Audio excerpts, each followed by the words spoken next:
Welcome back from us. I figured I would come on here before I start doing work on the computer because once I get in the zone, I'm there.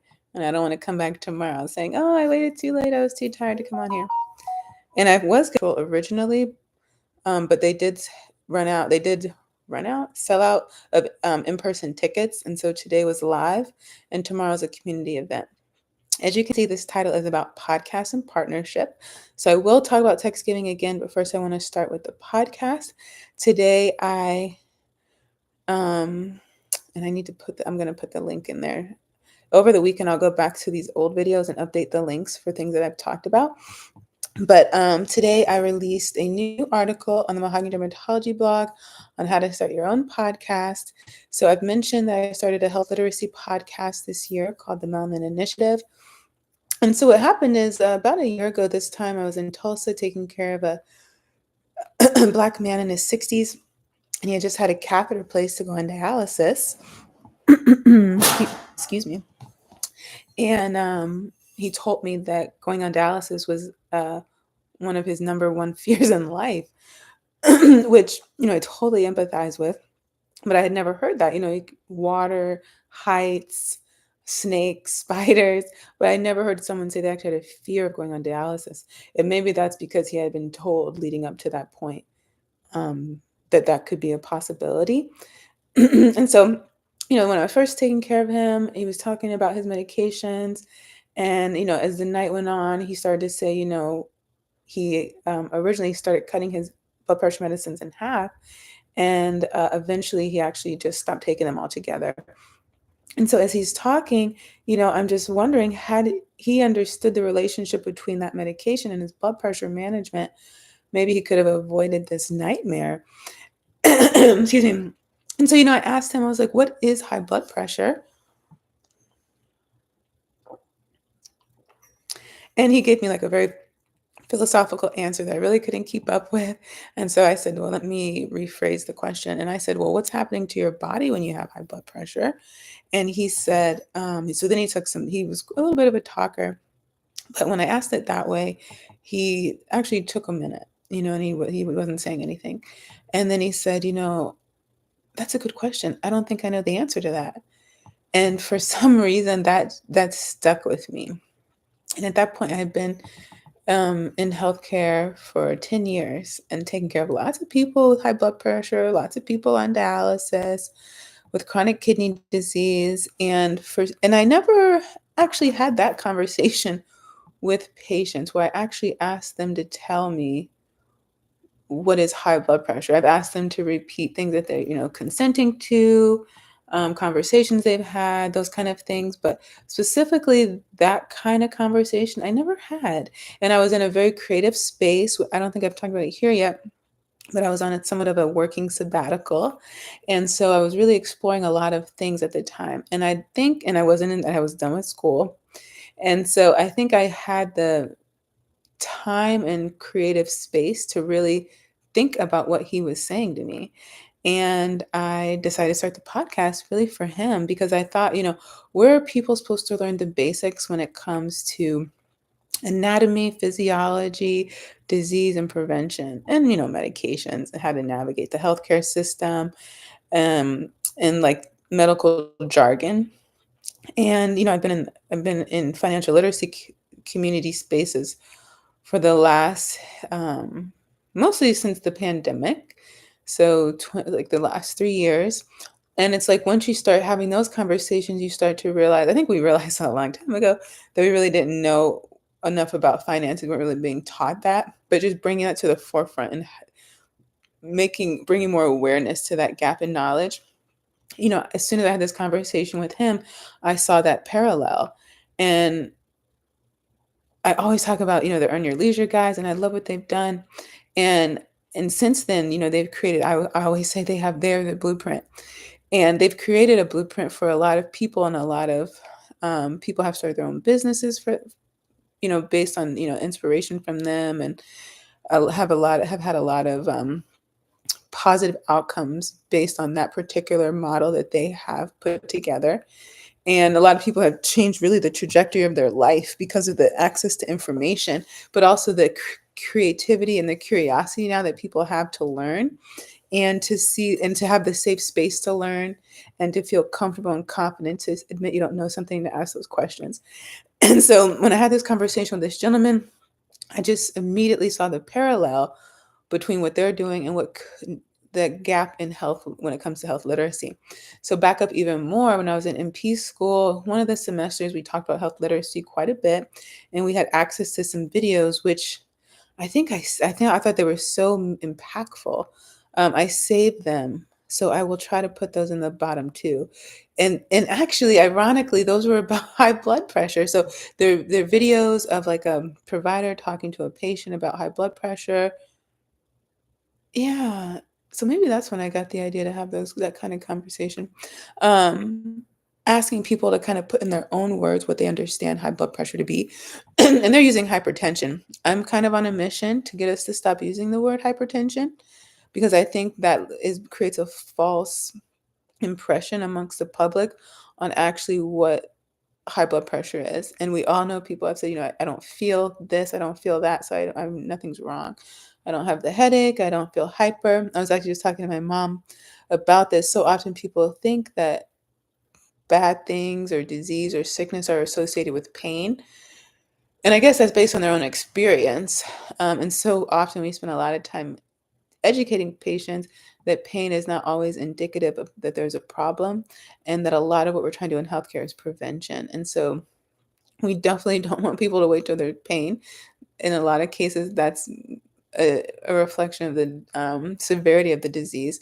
We'd much rather catch it much, much, much, much sooner. And so yeah, we started the podcast for that. And so I think one of the first things I did was just reach out to all my colleagues to see who would be interested in doing this podcast with me, because as the title suggests, and you'll hear me talk about all the time, I love partnership and I love um, collaboration. And so I reached out to all my colleagues. Oh, I did. See, when I was thinking about what I was going to talk to you guys about, I was thinking like I think I sent an email out to everyone. And I did. Oh, maybe I should look at this. So I reached out to a bunch of my colleagues to see who would be interested in hosting this podcast with me. And of course, Alicia and Geraldine said yes. And I'm so glad they did. And so around that same time, I went to YouTube University, watched as many videos as I can on audio, video, lighting, production, marketing, social media, how to batch content create, and also how to I'm learning about all the different platforms and what makes them different and unique, and the tools, and the different audiences, and kind of the forecast for where social media is going, where it's been and where it's going. And so yeah, I did that. And then I was in a meeting with DMPs of color. And like I had mentioned, I think in my last video, when I do these like virtual events, depending on like what kind of platform it is and the audience, like text giving, we were able to do that. Provide my social media link, and then when other people put theirs in there, I follow them. But I don't just follow them. I usually will send a message and start chat communicating about something in their profile if it's of interest or we have it in common. And so in this one particular meeting, there was a lady by the name of Wendy Mayo. And so I followed her. Obviously, I already knew she was in DMPs of Color, but when I went to her profile page, I saw she had a podcast. And so I was just like, oh, So first we started talking about the meeting we were in, which is actually a great kind of conversation starter. And then I saw she had the podcast, and I was like, oh, I want to start a podcast. And she was just kind enough to, set a meeting up with me and tell me about kind of like how she got to that point, but also just like her step-by-step process on how she creates, uploads, edits video. And so combined with what I was learning on YouTube and her step-by-step process, I was able to really kind of go from there and then continue to learn as I went. And so as late in the last couple of months, I've been getting a lot more people telling me that they're interested in starting a podcast. And so, I take the time to kind of just like share my experience and some helpful resources. And of course, as I mentioned before, one of the things I use for the blog is to just share general information, because the amount of time I spend with one person telling them something, I can dedicate that to an article and then it's there for the public and I can direct people there. So I put that together after probably the third person came to me in the last couple of months saying they want to start a podcast.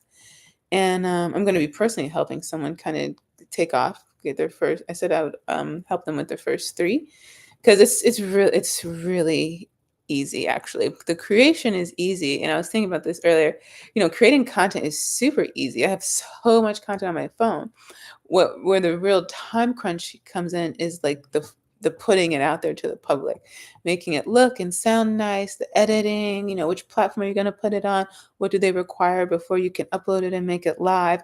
That's where all the time comes in. The creating content is super easy, and I think the ideas are super easy too. Actually, I always find it interesting that people don't know what they should talk about. And, it always starts off like, oh, I have this thing I want to talk about, right? I want to talk about being an aspiring dermatology nurse practitioner.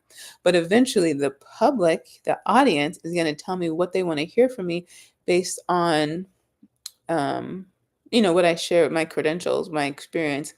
They're going to say, okay, these are things that you're associated with or that you know about. This is what we really want to hear from you.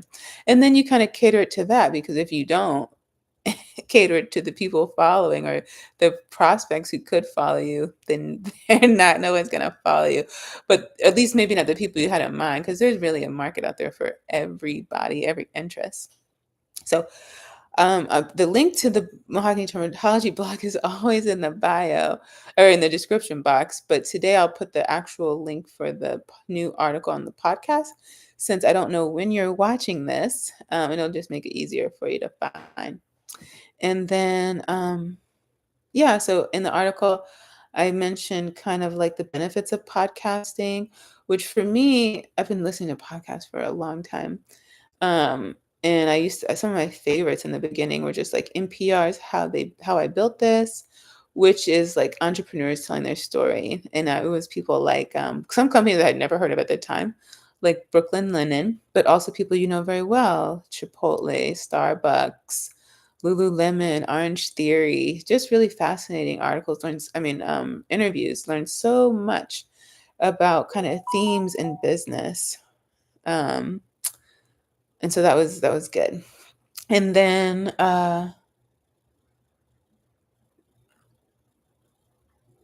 yeah, so yeah, I started so the way I look at podcasts and what I loved about them is new information. Like I love learning.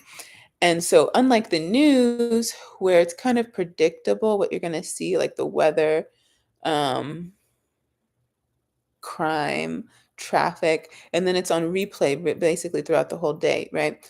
Um, so if you don't particularly care for what they're showing, then maybe you don't watch that.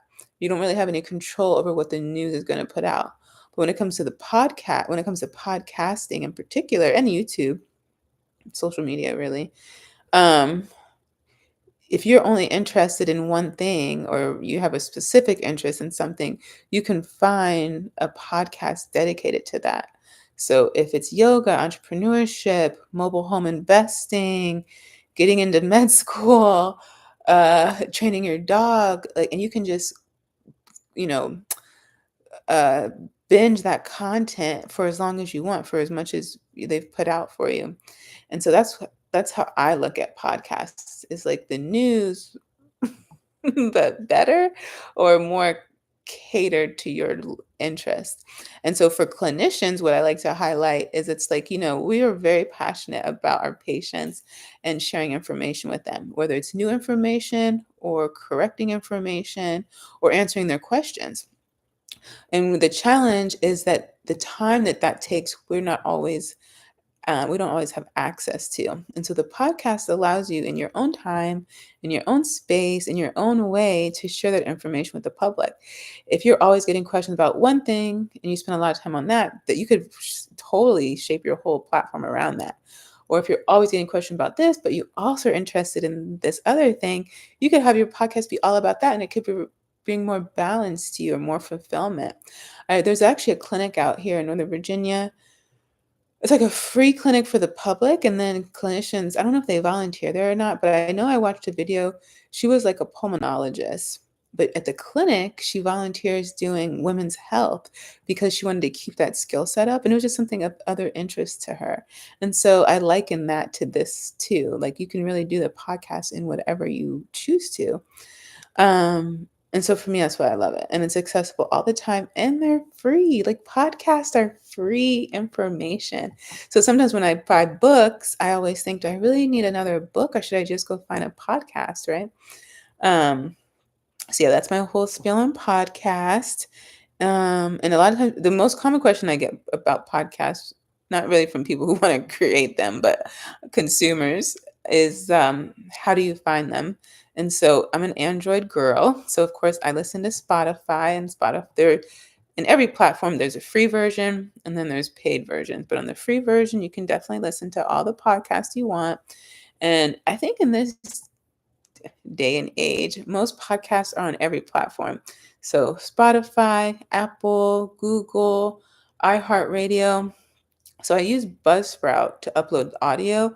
So first I go to StreamYard when we film.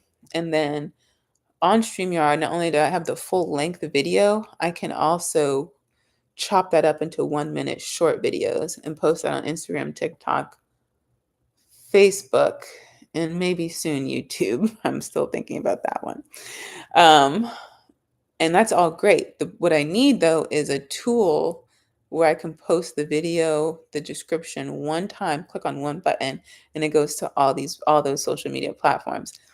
And so that's what I have with Buzzsprout for the podcast. On the Buzzsprout, I upload the audio because on StreamYard you can download the audio and visual so the person sees the video and hears it, or you can just download video or just audio. And so I download the full video audio that goes on YouTube, and then I download just the audio, and that goes to, well, since I'm using a Mac, it goes to Apple, um, Apple Music. But if I was on a Windows or something else, it would go to whatever your default is for uploading MP3s. So then that MP3 I uploaded into Buzzsprout. I copy paste the description that I've created either for Buzzsprout or YouTube. So they're the same. So when people watch the video on YouTube or they go to Spotify, Apple, or the other podcast apps, there's always a description section, and you can read there what the episode's about, any resources that they are referring you to, and hyperlinks, which are great. You can just click on those. And even that content, like I said in the article, I use Google. So I have Google Docs for a million things. So I have like a list of ideas and then create a show template. So that's like, what's the title of this show? What's our little intro? For us, how we have drafted our show, since I do consume a lot of content, one thing I don't like, depending on what the show is, sometimes I don't mind if people do, which is very common in podcasting. People spend the first 5 or 10 minutes just like shooting the breeze, and then they get into the title. But because I'm always thinking about the clinician, and because in particular I'm thinking about the patient, and we really don't want to give them too much information at once. We want it to little bite-sized pieces. I just want to get to the information. And so I particularly don't like to waste the beginning shooting the breeze. So we kind of just jump right into it. Like, this is what the show is about. And then we have our talking points. We have our disclaimer, which I've gathered just listening to a lot of content. And then at the end, because again, it's all about teaching. And so I want to, we recap what we've talked about. And then there's our little outro, which is like, like, share, subscribe, which based on the research I've done, if you don't say it, people won't do it. And then reminding them when the next show is, right? That consistency and how they can reach us and what we're looking from them. Maybe it's ideas, maybe it's comments, whatever. So that template I always have. And so depending on the show, I just change the talking points. And as we grow, sometimes I change other components. As I listen to other content, as I think about, the direction the show is going, I might make adjustments. So basically, I can kind of take away some of that template and I can copy paste that into the description box for YouTube, and I can copy and paste it into Buzzsprout. So that's a time saver there. I have a template for when I send out invitations for people to come speak on the show. So those are a lot of ways I save time. And it's been amazing. Now we have a calendar link so people can schedule their sessions with us. The last piece that will really help is that social media management tool. I've watched a few, and by a few I mean a lot, of videos on YouTube, and they keep talking about the same one over and over. So then it makes me think that those people are maybe getting paid by that company in particular to say it, because like literally everybody's video is about this particular one, and it's at the top ranking. One of the top results when I put in my search. So I need to see more variety so I can get a more unbiased opinion. Um, and even the one that popular one doesn't post to all the platforms, and I don't even know if that exists. But the more the merrier, because right now what I use is when you log into Facebook, and I think it's whether you have a personal account or page account. I don't remember, but on the side, it must be if you have a page, which is used for businesses and platforms. And so you get access to more tools and it's totally free. And so on the side, there's like an icon that says like planner, which is kind of like a little calendar. And so you can go over there and you can post. So all those little shorts that I made over at StreamYard, I then upload them into Meta Business Suites, and I can schedule that out. And so like this weekend, I'll schedule out probably the rest of December. And you can choose how many you want to do. And so what I've been doing, since this is kind of a newer thing that I'm doing, I'm going back to use content from season one. So each week we release a new episode on Tuesdays, TMI Tuesdays at 10 a.m. So that show, let's say it's 20 minutes. I'll take different segments of that show and create new reels, right? So you can repurpose the content. But that's might be one or two reels a day. And so to kind of spread it out and to get the viewership up on those old shows, which I think are great content, I'm using those old videos and creating new reels for them to draw people to that content. Some have really low views, so I want to boost them up, and some of our most popular ones definitely want to mix those in with it because obviously those are what the people want to see. So yeah, so that's podcasting. Check out the article if you have questions, or you know, if you think there's something I can do to assist you, please let me know. I'm more than willing to do it. What I will say about podcasting, it's a long game. It takes a while. You're competing with people who have been doing this for a very long time, and people have to either already be interested in your topic, or you have to have a really great marketing strategy. But you just have to also be patient, right? Because even like we release one show a week, and we do 3 months on, 3 months off. We just hit 25 videos, I want to say. And like in this month of Vlogmas, I'm going to hit 25 in less than a month. And so the amount of traffic you're going to bring in is going to vary based on how much you're putting out there. And that's where the shorts and reels really become helpful, because you can attract more attention that way too. And I feel like YouTube has really, really taken off on the shorts. Like now when I go look up stuff, it's so many shorts and reels, which could just be the evolution of YouTube in general. It's been so successful for TikTok, and then, came over to Instagram and Facebook, and they just give them different names. And now YouTube is really going there. And I guess people are really into it because, I mean, you're only going to see what the people are asking for.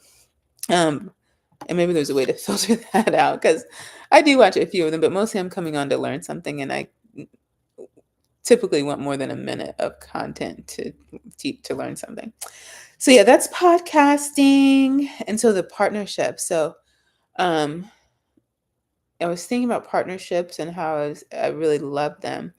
And I was thinking, man, I have some great partnerships right now, and I need to really optimize those. And so once I kind of realized that, my mind just like took off. And I've been reading this book called Oversubscribed by, I think it's by Daniel Priestley. The same guy who wrote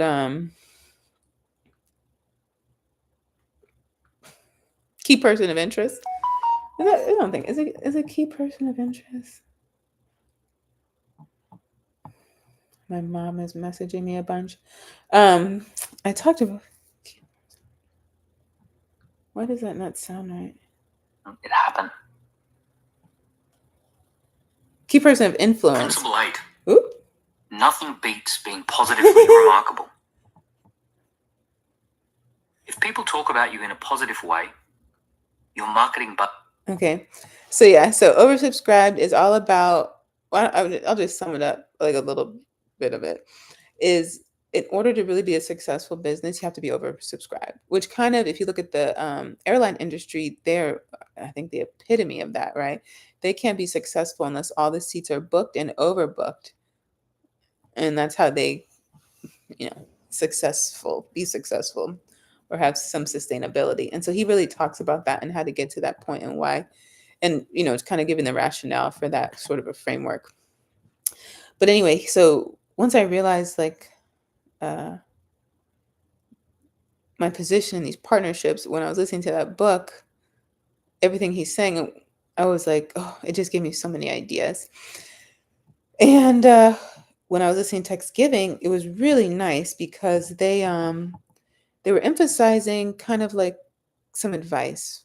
And I was not expecting people to spend so much time talking about the importance of being kind and how kind you are. And also, if you are on social media and you're creating content, how important it is to be the same person that you see, that people are seeing online that you are in real life. Really, I've been really cognizant of that lately. Um, but yeah, they were really talking about how important that is. And then,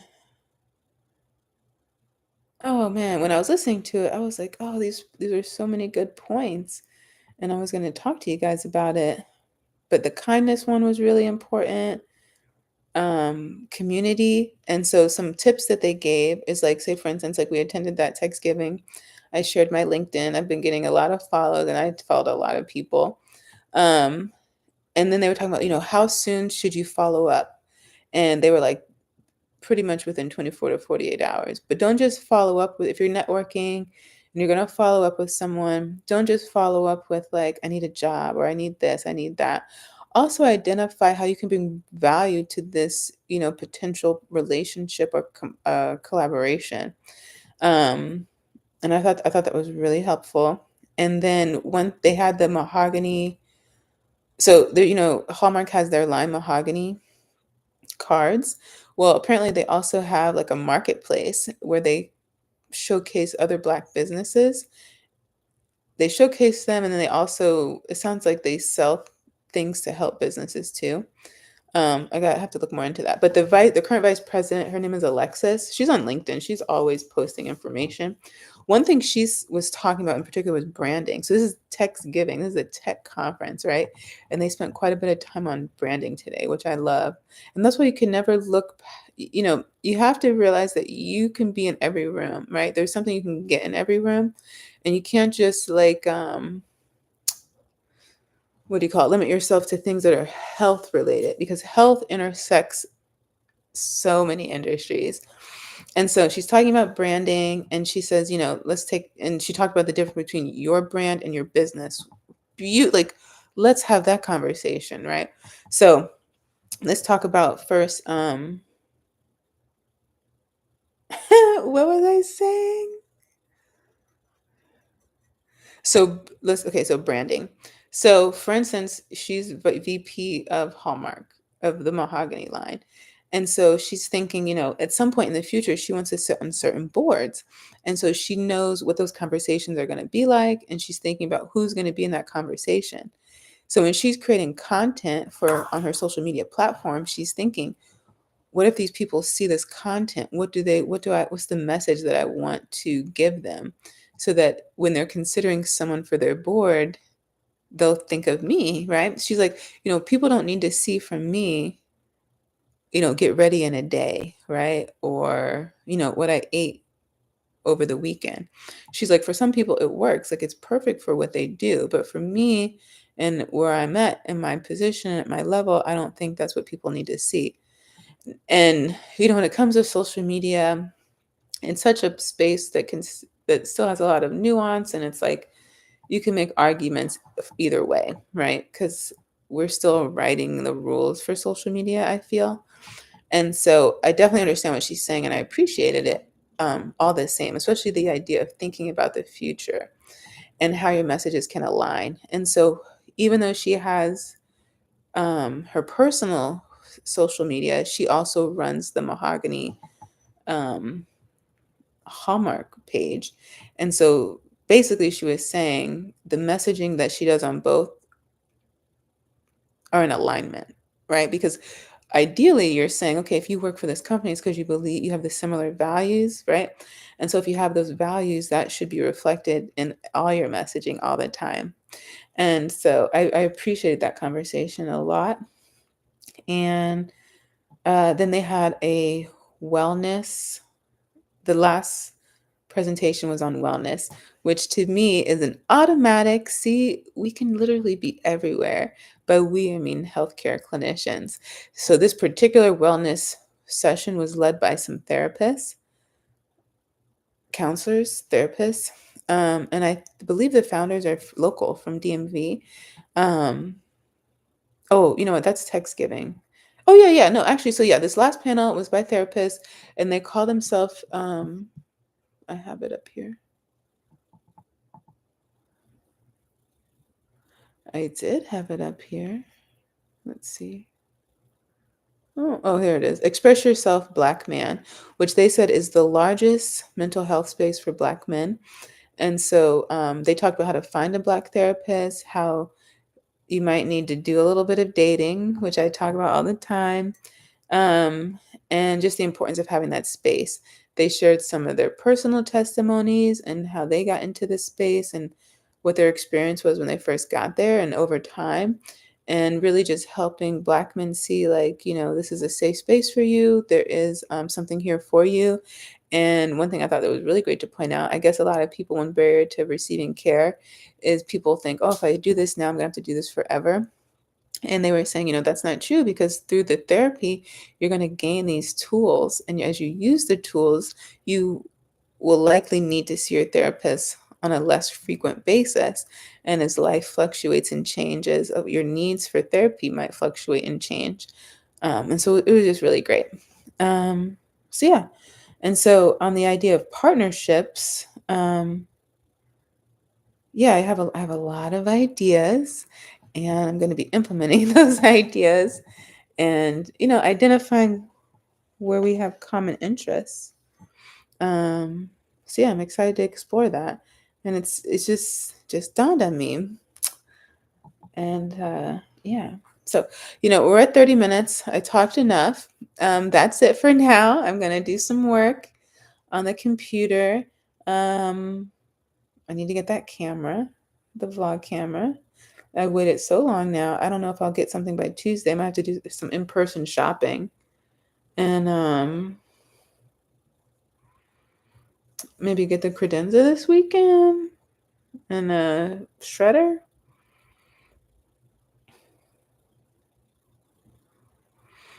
Yeah. So yeah, I think that's all I have for now.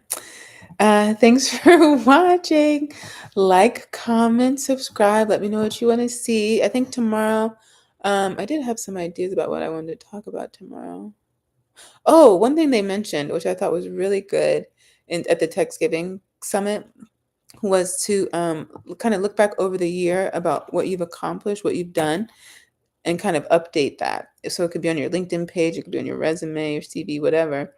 Um, but not just like saying, oh, team, I'm a good, I work well in teams, I'm a team builder, actual specific examples of what you've done.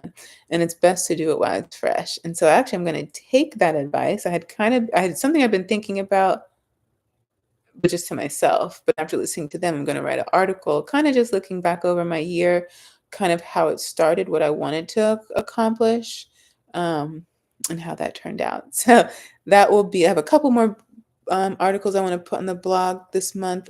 And then I want to focus on that article I told you I'm supposed to be writing. And they had to go on a hold while I was getting my life together. And so, oh, and I need to do the big one with the interview. I can't wait to talk about that one. That's a great one. So yeah, so tomorrow, I don't know what we're going to talk about yet, but I'll be back. I'll be here. Thanks for watching.